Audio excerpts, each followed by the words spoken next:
السلام علیکم ورحمۃ اللہ وبرکاتہ۔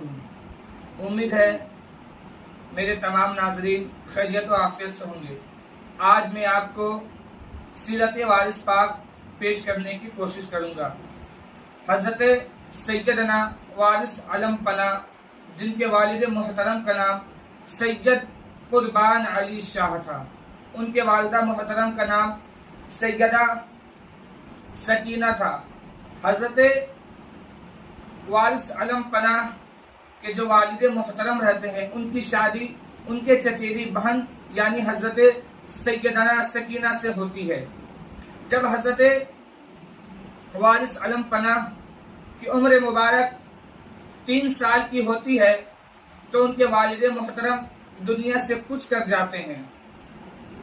پھر کچھ مہینے کے بعد ان کی والدہ محترم بھی اسی سال میں کچھ کر جاتی ہیں۔ اب ان کی پرورش کی ذمہ داری ان کی دادی کرتی ہیں۔ جب حضرت وارث عالم پناہ کی عمر 8 سال کی عمر ہوتی ہے تب ان کی دادی جان بھی اس دنیا سے رخصت کر جاتی ہے۔ اب 8 سال کی عمر میں ان کے بہنوئی ان کو لکھنؤ لے جاتے ہیں اور وہاں پر تعلیم دلاتے ہیں اور تعلیم دیتے ہیں۔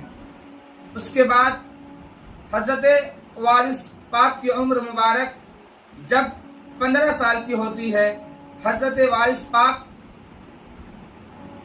اجمیر شریف سے ہوتے ہوئے گجرات جاتے ہیں۔ گجرات سے وہاں جہاز کے ذریعے لوگ حج کرنے کے لیے جاتے تھے۔ حضرت وارث علم پناہ اس میں سوار ہو جاتے ہیں۔ سوار ہونے کے بعد حج کرنے کے لیے جاتے ہیں۔ دوران سفر جس جہاز پر حضرت وارث پاک رہتے ہیں وہ 3 دن سے کچھ نہیں کھاتے ہیں، کچھ نہیں پیتے ہیں۔ اچانک ان کے پاس ایک شخص آتا ہے جن کا نام شیخ ضیاء الدین رہتا ہے۔ شیخ ضیاء الدین کے خواب میں حضور صلی اللہ تعالی علیہ وسلم تشریف لاتے ہیں اور فرماتے ہیں، اے ضیاء الدین، تجھے پتہ نہیں کہ تیرے ہمسایہ جو کچھ دن سے کھایا نہیں ہے اور تجھے خبر نہیں ہے۔ جب یہ خواب حضور صلی اللہ تعالی علیہ وسلم کا شیخ ضیاء الدین دیکھتا ہے تو اعلان کرتا ہے کہ جتنے لوگ کھانا چاہتے ہیں میرے ساتھ آ کر کھانا کھا لے۔ وہ کھانے کے لیے دسترخوان بچھا دیتے ہیں۔ شیخ ضیاء الدین ایک بہت بڑے تاجر رہتے ہیں۔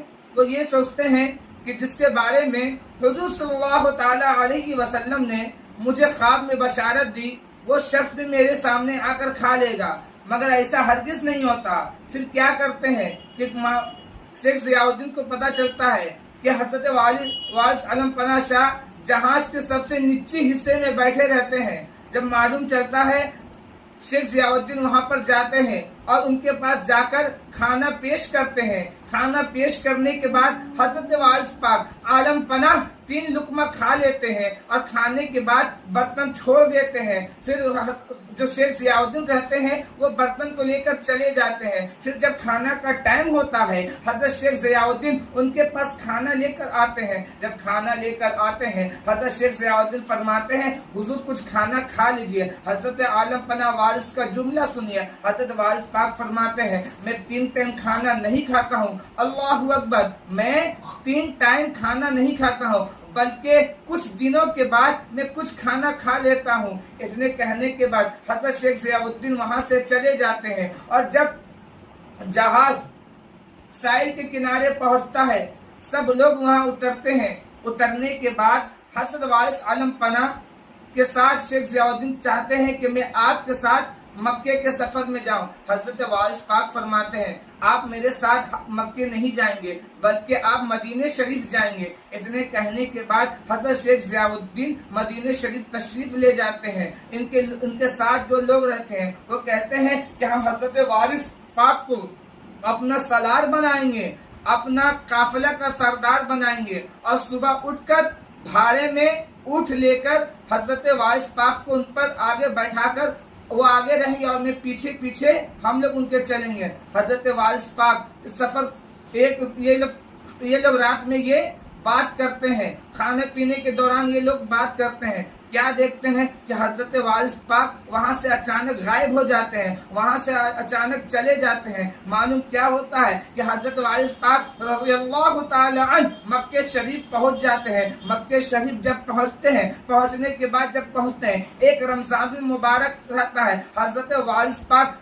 सबा अशरा यानी चारों क़िरात के हाफिज कुरान थे। उनके हर तरह से कुरान पढ़ना आता था, वो अच्छे तरह कुरान पढ़ते थे। रमजानुल मुबारक का महीना भी था और हजरत वारिस पाक वहाँ पर कुरान की तिलावत करते हैं। अचानक उनको ये मालूम होता है, कोई शख्स आकर ये बताता है, जिस शख्स को आपने भेजा था मदीना शरीफ यानी हजरत शेख ज़ियाउद्दीन को, उनका इंतकाल हो जाता है। हजरत वारिस पाक फरमाते हैं, ये बात तो मुझे पहले ही पता था, इसलिए तो मैंने शेख ज़ियाउद्दीन को कहा कि तुम मदीने चला जाओ। अभी मैं आपको एक बात बताता चलो, हजरत वारिस पाक की उम्र अभी कितनी है? हजरत वारिस पाक की उम्र बस अभी 15 साल की उम्र है। 15 साल की उम्र में उनकी करामत को देखिए, 15 साल की उम्र में उनके इल्म को देखिए, 15 साल के इल्म में उनके निखार को देखिए। उसके बाद हजरत वारिस पाक आ जाते हैं, यानी हिंदुस्तान आ जाते हैं। हिंदुस्तान आने के बाद हिंदुस्तान आ जाते हैं। हिंदुस्तान आने के बाद फिर हजरत वारिस पाक मुसलसल इबादत में लग जाते हैं। आपको मैं एक बात और वजाहत कर दूं, आपको ये पता है कि वारिस पाक पीला रंग का कपड़ा क्यों पहनते थे? क्योंकि आपको जब हुजूर सल्लल्लाहु ताला अलैहि वसल्लम के आप सीरत को पढ़िएगा, सहाबे कराम की सीरत को पढ़िएगा, ताबईन को सीरत को पढ़िएगा, हमारे हुजूर सल्लल्लाहु ताला अलैहि वसल्लम अपने जो रंग कपड़े को रंग करते थे वो पीले रंग से रंग करते थे। हमारे साहबी यानी खलीफतुल मुस्लिमीन, खलीफा उम्मत मुसलमान के दूसरे खलीफा यानी हजरत उमर फारूक रज़ियल्लाहु ताला अन्हु जब अपने दाढ़ी मुबारक को रंग कर करते अलैहि वसल्लम की आप सीरत को पढ़िएगा, सहाबे कराम की सीरत को पढ़िएगा, ताबईन को सीरत को पढ़िएगा। हमारे हुजूर सल्लल्लाहु ताला अलैहि वसल्लम अपने जो रंग कपड़े को रंग करते थे वो पीले रंग से रंग करते थे। हमारे साहबी यानी खलीफतुल मुस्लिमीन, खलीफा उम्मत मुसलमान के दूसरे खलीफा यानी हजरत उमर फारूक रज़ियल्लाहु ताला अन्हु जब अपने दाढ़ी मुबारक को रंग कर थे वो भी पीले रंग से रंग रहा करते थे। यही वजह है कि हमारे वारिस पाक ने भी अपनी जिंदगी में जो कपड़ा का रंग इख्तियार किया, जो एहराम का रंग इख्तियार किया, वो रंग पीला है। इसी से मालूम चलता है कि हमारे वारिस पाक सहाबा से कितना मोहब्बत करते थे, हमारे वारिस पाक हुजूर सल्लल्लाहु ताला अलैहि वसल्लम से कितना मोहब्बत करते थे। मैं आपको एक बात बताता चलूं, जब हजरत वारिस पाक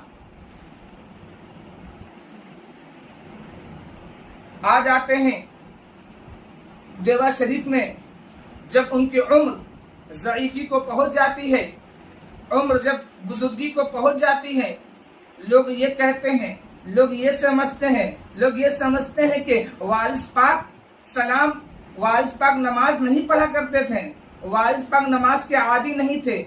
गोया मैं आपको ये बात भी वजाहत करूं कि वारिस पाक जितने अच्छे नमाज पढ़ते थे उतने अच्छे नमाज हम और आप भी नहीं पढ़ा करते हैं।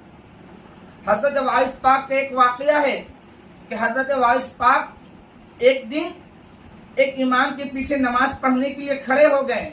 जब नमाज पढ़ने के लिए खड़े हो गए तो इमाम साहब ने नियत बांधा, अल्लाहु अकबर करके नियत बांधा। अब जब इमाम साहब ने नियत बांधा तो उनकी नियत, उनका जो मामला था, कभी वो दुकान की तरफ पहुंच जा रहे हैं, कभी वो कपड़े की दुकान में पहुंच जा रहे, कभी सब्जी की दुकान में पहुंच जा रहे, कभी कुछ लेने के लिए पहुंच जा रहे।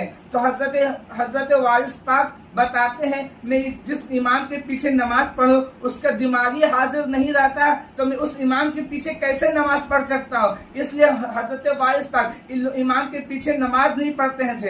एक बात ये भी कि हजरत वारिस पाक की उम्र और तो बहुत हो चुकी थी, जिसके वजह से वो मस्जिद को भी नहीं जा सकते थे, जिसके वजह से वो मस्जिद तक नहीं जाया करते थे।